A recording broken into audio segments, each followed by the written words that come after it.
अस्सलाम वालेकुम। मेरा नाम जाहिद है और आप देख रहे हैं EMD कैट बाय जाहिद। दोस्तों, मैं आपको MD CAT 2020 preparation past paper series 2018 physics part 2 में खुश आमदीद कहता हूँ। उम्मीद करते हैं कि आप सब खैरियत से होंगे। तो चलिए वीडियो स्टार्ट करते हैं।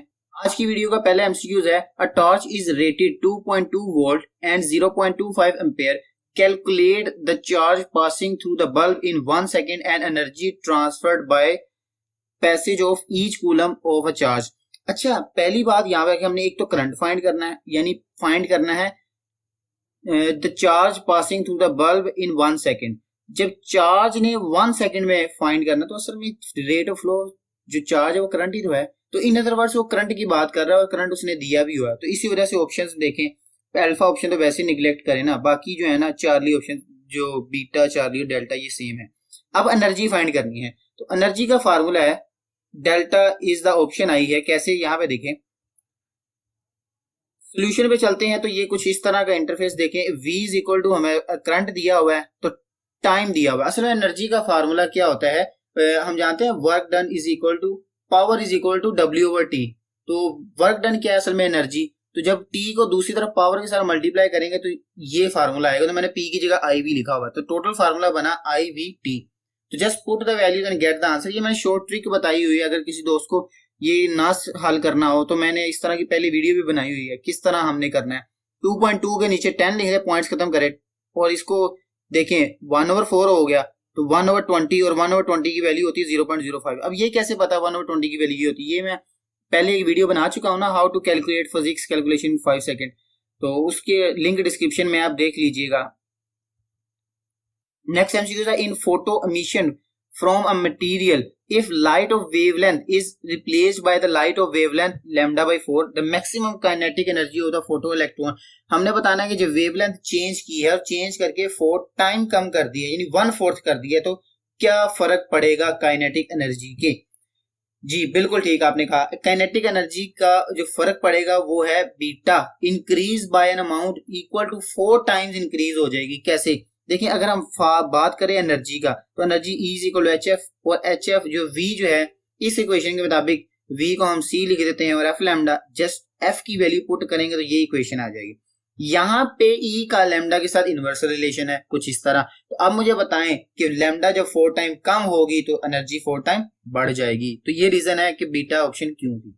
Next MCQ, cyclist is travelling at 15 metre per second, she applies brakes so that she does not collide with the wall in front of her at the distance 18 meter. Calculate the magnitude of deceleration.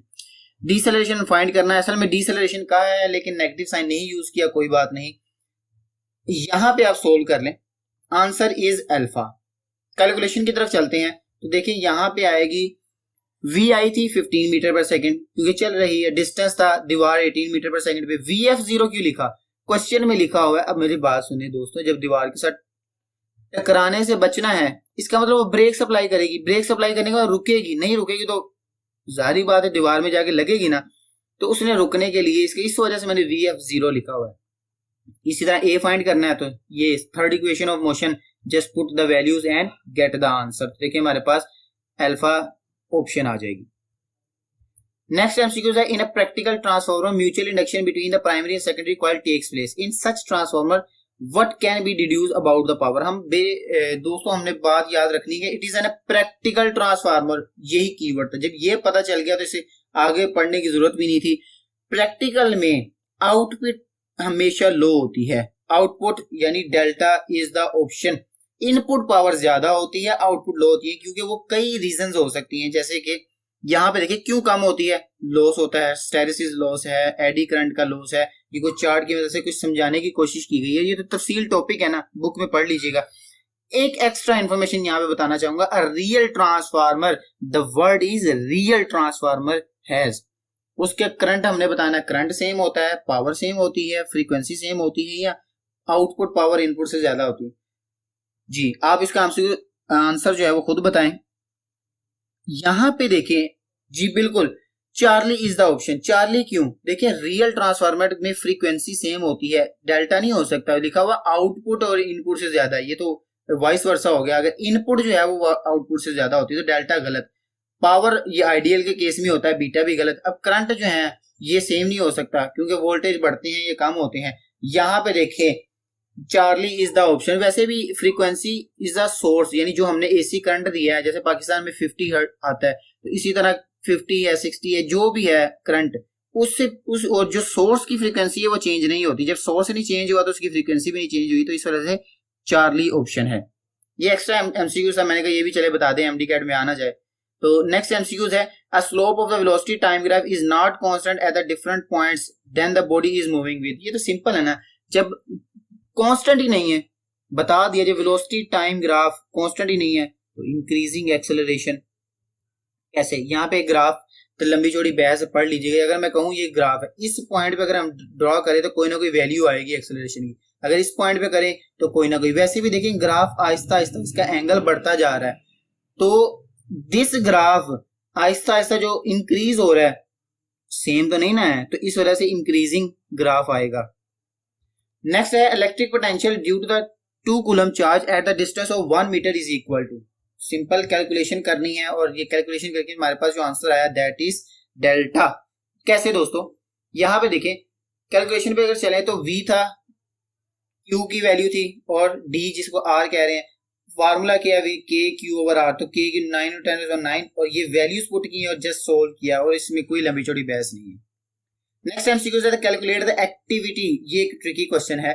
Decaying atom per unit time of the radioactive strontium 90 having 6.7 10⁻21 atoms जब time 0 है। Decay constant जो है वो उसने बताया हुआ है, हमने बताना है कि एक्टिविटी क्या होगी। पहले तो ये सिंपल इस सेंस में है कि अगर हमें एक्टिविटी का फार्मूला आता होगा तो उसके मुताबिक चार्ली इज द ऑप्शन। दोस्तों यहाँ पे देखें कैलकुलेशन में ये एक्टिविटी का फार्मूला लैम्डा इंटू एन। यहाँ पे एन वो नंबर से जस्ट हमने जो वैल्यूज दी हुई हैं उन दोनों को मल्टीप्लाई करना है, उनको मल्टीप्लाई करेंगे और हमारे पास आंसर आ जाएगा। देखिए जब इन 8.3 इंटू 6.7 किया तो 55.6 आया। जब ये पॉइंट्स इस तरह पीछे करेंगे तो जो आएगा 55 पॉइंट यानी 5.56, लेकिन राउंड ऑफ करके 5.6 ही लिख दिया, तो ये हमारे पास ऑप्शन आ गई। Next as the light photon each of the energy 3.5 into 10⁻⁻19 joule falls on the cathode of photoelectric cell. The current through the cell is reduced to the zero by taking the cathode to the potential difference, the potential 0.25 volt relative to the anode. The work function of the anode is। दोस्तों यहाँ पे देखिए work function हमने बताना है, simple formula लगाएंगे और answer निकालेंगे, तो डेल्टा इज द ऑप्शन। यहाँ पे चले कैलकुलेशन की अगर बात करें तो कैलकुलेशन यहाँ पे देखिए पहले हमारे पास एनर्जी दी हुई है, v दिया हुआ, वर्क फंक्शन फाइंड करना। तो फार्मूला क्या है, total energy is equal to kinetic energy plus work function. Work function find करना है तो काइनेटिक एनर्जी इधर आगे डिवाइड माइनस हो जाएगी, तो हम जानते हैं कि काइनेटिक एनर्जी क्या होती है ईवी यानी potential difference into charge electron. तो वैल्यू ई की वैल्यू दी हुई है और हमारे पास जो है वो ई की वैल्यू इलेक्ट्रॉन ई के 1.6 × 10⁻, ये चार्ज है ऑन इलेक्ट्रॉन और साथ में ये पोटेंशियल। दोस्तों ये कैलकुलेशन जो है ना मैं बताना चाहूंगा, फार्मूला पता चल गया, कैलकुलेशन ना हुई तो फायदा। तो यहाँ पे देखिए जब इसको सोल्व करेंगे, ये मैंने पॉइंट इधर से शिफ्ट किया तो ये 35 माइनस यानी कि जब इस तरफ शिफ्ट करते हैं तो ये कम हो जाता है। इसी तरह इसमें मैंने किया क्या, एक पॉइंट इधर मूव किया तो ये भी 18 हो गया, मैंने ये भी 18 बना लिया, ये भी 18 बना लिया। इन दोनों को सेम बनाने का मकसद क्या था आगे चल के बताता हूँ।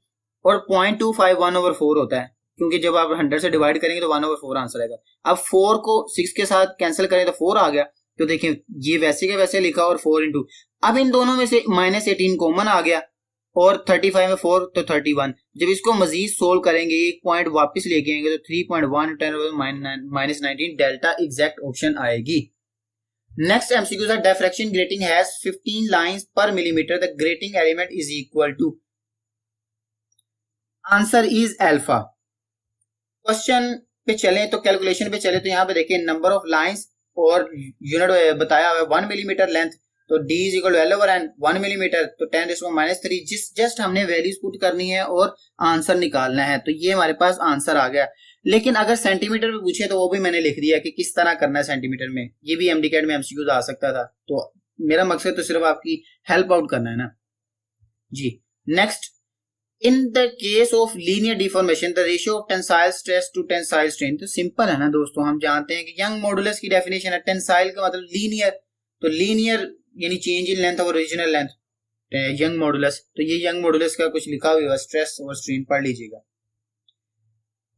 नेक्स्ट एमसीक्यूज है, what is the name of energy which is released when an atom is formed from the constituent particles. हमने बताना है कि कौन सी एनर्जी रिलीज होती है। देखिए जो चीज मैं कहता हूँ कोई एटम्स पार्टिकल्स में कोई चीज बनी है, तो किस चीज ने उन पार्टिकल्स को आपस में जोड़ के रखा है, यानी कोई एनर्जी है जिन्होंने इसको जोड़ के रखा हुआ है, दैट इज बाइंडिंग एनर्जी। अगर वो टूटेगा पार्टिकल तो वही एनर्जी फिर आजाद हो जाएगी, रिलीज हो जाएगी। तो डेल्टा इज द ऑप्शन। दोस्तों यहाँ पे बाइंडिंग एनर्जी के बारे में 2-4 बातें लिखी हुई हैं, ये भी पढ़ लीजिएगा, फायदेमंद है। इससे अगले एमसीक्यूज में पढ़ने से पहले दोस्तों को भी कहूंगा अभी वीडियो को लाइक कर दें, चैनल को सब्सक्राइब कर दें, शुक्रिया। Next MCQ, calculate the half life of bismuth, what will be the decay constant. Decay constant हमें बताया हुआ है, हमने हाफ लाइफ बतानी है। तो अगेन वीडियो पॉज करें और क्वेश्चन खुद सोल्व करें। उम्मीद है कि आपने सोल्व कर लिया होगा। तो यहाँ पे ऑप्शन बताता हूं, पहले हम कैलकुलेशन की तरफ चलते हैं। कैलकुलेशन की तरफ अगर चले तो यहाँ पे देखें लैम्डा की वैल्यू असल में ये कांस्टेंट है 4.3 इंटू 10 जो वैल्यू दी हुई है, और हम डिके कांस्टेंट की वैल्यू दी हुई है। हाफ लाइफ फाइंड करना है, ये फार्मूला है। जब ये इधर जाके डिवाइड हो जाएगा तो जस्ट, हाँ मेरे दोस्तों मैंने ये कंप्लीट सोल्व नहीं किया, अब ये देख शाम तक फिर करते रहिएगा। अगर आप एक एक पॉइंट लेके बैठेंगे, आपने इस चीज को ये देखे 0.6 है, 0.69 यानी 0.7, इसको मैं 1 लिख देता हूँ और नीचे 4.3 को इग्नोर करके सिर्फ 4 लिख देता हूँ। तो क्या बना 1/4, और ये 10⁻³ ऊपर जाके -3 हो गया। अच्छा वापस क्वेश्चन की तरफ चलें। क्वेश्चन में सिर्फ माइनस में पावर सिर्फ अल्फा और बीटा की है, इसका मतलब चार्ली और डेल्टा तो वैसे ही गलत हो गए। बात समझ रहे हैं ना, क्योंकि यहाँ पे क्वेश्चन पे चलें, क्वेश्चन में हमने नीचे आया था 10⁻³ ऊपर जाके -3 हो गया, तो अल्फा और बीटा में से अब हमने बताना है। तो 1/4 अब फाइंड करेंगे तो वो 0.2 समथिंग आंसर आएगा। तो ऊपर यहाँ पे चले 0.2 के करीब कौन सा है, 0.2 या ये 16 है, यानी 20 जो है वो 16 के करीब है, 29 के करीब है, 16 के करीब है। तो that is why beta is the option. Next MCQ है, what is the main feature of the required by the optical fibre of propagation of light. देखिए ऑप्टिकल फाइबर में जो इंफॉर्मेशन है वो लाइट की फॉर्म में जो है वेव करती है। अगर लाइट जो है वो सही तरह इंटरनली ट्रेवल नहीं करेगी, लॉस होगी, तो इसका मतलब डाटा लॉस होगा। तो टोटल इंटरनल रिफ्लेक्शन होना बहुत जरूरी है। Light should be totally confined with in the fibre. तो टोटल इंटरनल रिफ्लेक्शन, यहाँ पे देखिए लाइट आए, यहां से लाइट टकराए, इधर जाए, फिर टकराए, इधर जाए, यानी सिर्फ इसके अंदर ही रहे। नेक्स्ट एमसीक्यू है, two parallel conductors which are free to move are arranged 1 centimetre apart. ये हमें उन्होंने बता दिया कि ये इंफॉर्मेशन है, उसमें एक सेम करंट मूव कर रहा हो तो हमने बताना है कि अट्रैक्ट करेंगे, रिपेल करेंगे। अच्छा ये तो वैसे तो इसकी लॉजिक है, मैं लॉजिक भी बताता हूँ, लेकिन याद रखने का दोस्तों बड़ा मजे वाला ट्रिक है। आप याद मेरी बात सुने, अगर आपके कोई दोस्त हैं तो वो दोस्त आपके क्यों हैं, क्योंकि या तो आपके मकासद सेम है या फिर आपकी ख्यालात मिलते हैं। फारसी का शेर भी है, कंद हम जिन्स बाहम जिन्स परवाज, कबूतर बा कबूतर बाज बा बाज, यानी कबूतर ने कबूतर के साथ उड़ना पसंद करना है और बाज ने अकाब के साथ। दोस्तों यही वजह है, जब सेम करंट गुजर रहे इसका मतलब उनमें आपस में अट्रैक्शन है, वो एक दूसरे के करीब आएंगे। अगर वो उनके ख्यालात नहीं मिलते, वो चल पीछे हो, यानी वो एक दूसरे को रिपेल करेंगे। तो ट्रिक देखें, या ये तो ट्रिक आपके साथ शेयर की ना, अब लॉजिक सुन लें। इसमें करंट अपवर्ड बह रहा है तो आप रूल लगाएं राइट हैंड रूल के मुताबिक। तो इसमें जो बन रहा है ना इस डायग्राम में, यहाँ पे जो मैग्नेटिक फील्ड है इनसाइड, यहाँ पे B1 जो है उसकी डायरेक्शन ये है, लेकिन इसमें देखें इसकी डायरेक्शन ये है, ये राइट जा रहा है, ये लेफ्ट जा रहा है। तो देखिए ये एक दूसरे को अपोज कर रहे हैं, तो सेंटर में कैंसल आउट होने की वजह से मैग्नेटिक फील्ड हो जाती है 0, लेकिन इस तरफ भी मैग्नेटिक फील्ड है, इस तरफ भी मैग्नेटिक फील्ड है। तो यहाँ पे मैग्नेटिक फील्ड इसको अंदर की तरफ पुश करेगी, जिसे हम कहते हैं कि ट्रैक्शन हुई है। नेक्स्ट एमसीक्यू है, a stone of mass 2 kilogram is drop from the height from a rest position. Rest position बहुत इंपॉर्टेंट है, 5 मीटर है above the ground, when its velocity at 3 metre पे हमने बताना है कि इसकी वेलोसिटी क्या होगी। तो वीडियो पॉज करें, इसका आंसर बताएं। तो दोस्तों यहाँ पे देखें, यहाँ पे इसका आंसर है बीटा 6.3। कैलकुलेशन की तरफ चलें, यहाँ पे देखें कैलकुलेशन में मैथ की तरह था 2 kg और VI 0, क्योंकि रेस्ट स्टार्ट हुआ है। हाइट इतनी बताई हुई है और हाइट 2 इतनी। अब मुझे बताएं, जब एट मैक्सिमम हाइट की जिक्र किया तो इसका मतलब इसकी पोटेंशियल एनर्जी वहां पे होगी, लेकिन जब वो मूव कर रहा है बी पॉइंट पे तो इसकी होगी काइनेटिक एनर्जी। तो जितनी पोटेंशियल एनर्जी काइनेटिक एनर्जी में चेंज होगी, तो इस रिलेशन से यानी potential change in potential energy is equal to change in kinetic energy, तो एम एम से कट गया तो वी की वैल्यू आई 2gh। तो यही वैल्यूज में मैंने आज सिर्फ पुट किया है 2 into 10, और ये फार्मूले में सिर्फ वैल्यूज पुट की है और आंसर निकाला 6.3। So that is why beta is the option. Next, in case of half wave rectification, the resistance of diode during negative of half of AC. Negative में बताना है, तो नेगेटिव में हम जानते हैं सिंपल है, वेरी हाई होती है, इस वजह से तो नेगेटिव में वो बनता ही नहीं है। यहाँ पे डायग्रामेटिकली भी देखें, ये अगर बना है, ये पूरी एक साइकिल जा रही है, तो नेगेटिव यहाँ पे शो नहीं हो रहा। इसका मतलब जब रिवर्स बायस में गया तो करंट गुजर गया, फॉरवर्ड बायस में जब रिवर्स बायस में यहाँ से जाएगा तो यहाँ से करंट गुजर नहीं सकता due to high resistance. Next MCQ is Newton's first law of motion is also known as law of inertia, law of electromagnetism. Simple बात है, Newton first law of motion is law of inertia. Inertia simple book की एक MCQ है, यहाँ पे देख भी information है आपके लिए, इसका स्क्रीनशॉट ले लीजिए, फायदेमंद है। नेक्स्ट एमसीक्यू है when a potential difference is applied across the end of wires of length I, length l, radius r and current I flows in that wire. If the same potential difference applied to the end of the wire of the same material about the length of 2l and the radius 2r, the current in the wire will be. हमने बताना है कि अगर length भी double कर दी जाए, radius भी double कर दिया जाए, तो फर्क जो पड़ेगा that is beta, current double हो जाएगा। कैसे, यहाँ पे चलें देखिए। अगर बात करें कैलकुलेशन की, तो पहले v is equal to I R, potential difference I find करना हो तो v ओवर आर। इस फार्मूले में अब रेडियस रेजिस्टेंस के फार्मूले में देखें L ओवर ए, अब L ओवर ए की जगह मैं फार्मूला लिख देता हूं पाई आर स्क्वायर, यानी कि रेजिस्टेंस का L के साथ रिलेशन बना L ओवर आर स्क्वायर। अब मैंने ये वाला फार्मूला इस इक्वेशन में पुट किया आई वाली में, तो देखें क्या बनेगा, ये हमारे पास फाइनल आया, यानी कि करंट जो है वो रेजिस्टेंस के साथ डायरेक्टली प्रोपोर्शनल है और लेंथ के साथ इनवर्सली प्रोपोर्शनल है। तो दोनों को डबल किया, ये भी डबल करेंगे, यानी आर स्क्वायर ओवर एल, तो ऊपर डबल किया, ऊपर 4 आ गया, नीचे 2, तो जस्ट कैंसिल आउट किया तो 2 डबल हमारे पास ऑप्शन आ जाएगी। नेक्स्ट एमसीक्यू है shock wave is produced due to the earthquake which makes the building move in the direction of shock wave in the direction of what progressive wave would be. देखें यहां से बात clear होगी, in the direction of shock wave, जब in the direction की बात आई तो no doubt it will be longitudinal waves. यहां पे मजीद डायग्राम की मदद से देखें, फायदा होगा। नेक्स्ट एमसीक्यू है a neutron having the mass equal to proton is moving with a magnetic field of intensity, ये है स्पीड, ये है what will be the force, हमने फोर्स बतानी है। तो दोस्तों ये बहुत सिंपल है, जल्दी जल्दी करना होगा, यानी कि हम फार्मूला लिखेंगे न्यूट्रॉन का EVBL और साइन थीटा और उसमें वैल्यूज पुट करेंगे। अरे नहीं यार क्या हो गया, सिंपल, जब उसने बता दिया न्यूट्रॉन, बात ही खत्म होगी। जब न्यूट्रॉन उसने कहा नो चार्ज, चार्ज ही नहीं है, beta is the option. Charge ही नहीं है तो फिर मूव ही नहीं करेगा क्योंकि मैग्नेटिक फील्ड एक्ट ही नहीं करेगी, तो बीटा इज द ऑप्शन। ये छोटे छोटे ट्रिक्स थे।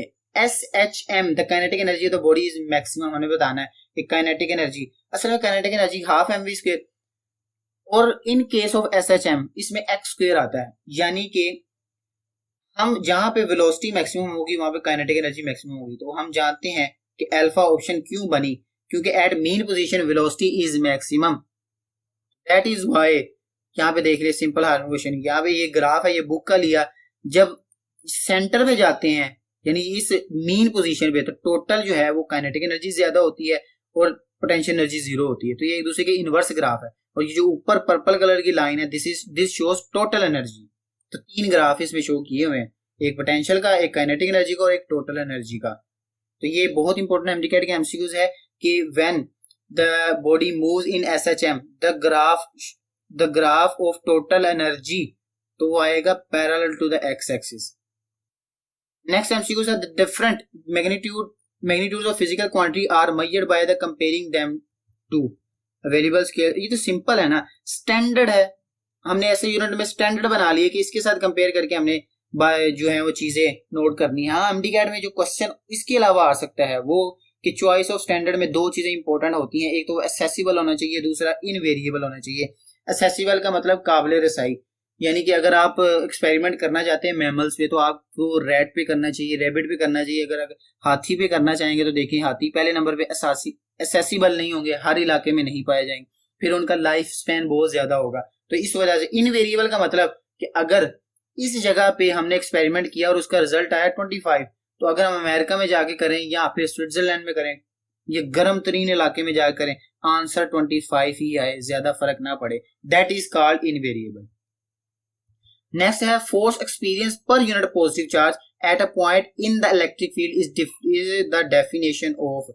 सिंपल बात है, इलेक्ट्रिक फील्ड स्ट्रेंथ ये तो फर्स्ट यानी सेकंड ईयर पहले चैप्टर में उसमें लिखा हुआ है। तो यहाँ पे देखें कुछ इलेक्ट्रिक फोर्स की जिक्र किया हुआ है और ये साथ उसका फार्मूला है सिंपल। और जो नेक्स्ट एमसीक्यूज है, metal rod of length 10 centimetre moving at the speed of 5.5 metre per second, the direction of perpendicular word important है, 0.2 tesla magnetic field, what will be the EMF produced. ये चार options हैं, तो simple delta is the option. Calculation की तरफ चलते हैं तो देखिए यहाँ पे calculation simple, EMF is equal to VBL sine theta 90 है, मैंने कहा ना परपेंडिकुलर इज इंपॉर्टेंट, तो just put the values and get the answer. तो इस तरह कैलकुलेशन करके हमारे पास आंसर आ जाएगा।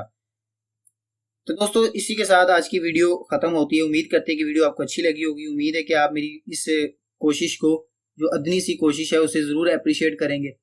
चैनल को सब्सक्राइब करना मत भूलिएगा और इस वीडियो को ज्यादा से ज्यादा शेयर करें ताकि लॉकडाउन के दौरान जो MD-CAT 2020 की प्रेपरेशन कर रहे हैं उनका भी फायदा हो सके। और हम जानते हैं कि दूसरों का फायदा करने वाले के साथ अल्लाह ताला फायदा करता है। तो मिलते हैं अगली वीडियो में। अगली वीडियो तक के लिए अल्लाह हाफिज।